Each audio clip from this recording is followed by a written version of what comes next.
everybody, I'm here doing some decisions of whether or not a parallel line, perpendicular line, or neither is necessary for these slopes that you see right here. I have a nice little cheat sheet that I've made for my class so that you can help yourself try to figure out about parallel lines versus perpendicular lines. So parallel lines are lines that look like this and they do not intersect anywhere. So they have the same slopes but different y-intercepts. So you can see this is an example where your slopes are the exact same. So your m value is exactly identical. With a perpendicular line, as you can see right here, that you have a 90 degrees symbol right here, that indicates that the intersection point is 90 degrees on all four angles. And so when you have perpendicular lines, those are a little bit trickier. So your perpendicular lines, your m value is opposite and reciprocal. So what that means is if this is 2/3, then it's going to be a positive, this is a positive 2/3, so the opposite would be that it's going to be negative. And then reciprocal means that the fraction is flipped over. So 3/2 versus 2/3.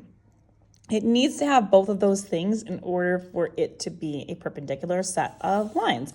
So now we're going to take a look, and we're just going to look at the m values, and we're just going to identify what we have going on there. So for the first one, we have an m value of 2. I am going to put that as a fraction, so 2/1. And the other one is a -1/2. So if I look at that, we have those two numbers. So we do have one is positive, one is negative. First thing we can tell right off the bat is that they're not identical. So it's not parallel. So I'm going to look at it. This is positive, this is negative. And then this and this are flipped over, the reciprocal. So that meets the requirements for the perpendicular. So again, it's opposite and reciprocal, so that makes this perpendicular. I'm just going to put perpen for short. All right, and we're going to look at the second one. We have our slopes are exactly the same, except for this is negative, this one is positive. So yes, it's got opposites with the slopes as far as positive and negative, but they're not reciprocal. So therefore, this is not the same thing, and they're not reciprocal as well. So this is going to be what's called neither. That just means that they intersect somewhere, but not at a 90-degree angle. My next one, you can see we have a -4 versus a -1/4. So they're not parallel because they're not exactly the same. But they're also not perpendicular either because this is negative and so is this one. Now they are reciprocal of one another, but they are not opposites as well. So this is also going to be neither. Next one, we've got 10 and then we've got a -1/10.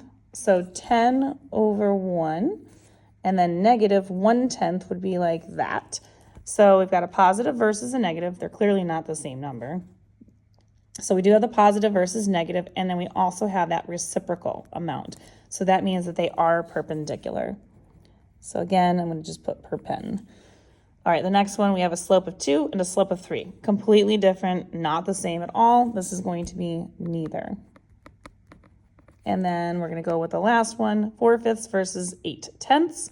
Well, 4/5 and 8/10 certainly don't look the same, but when I take 8/10 and I reduce that, I can cut them both in half. That is 4, this is 5. So they are actually identical. So this is going to be what's called a parallel set of lines due to the slopes.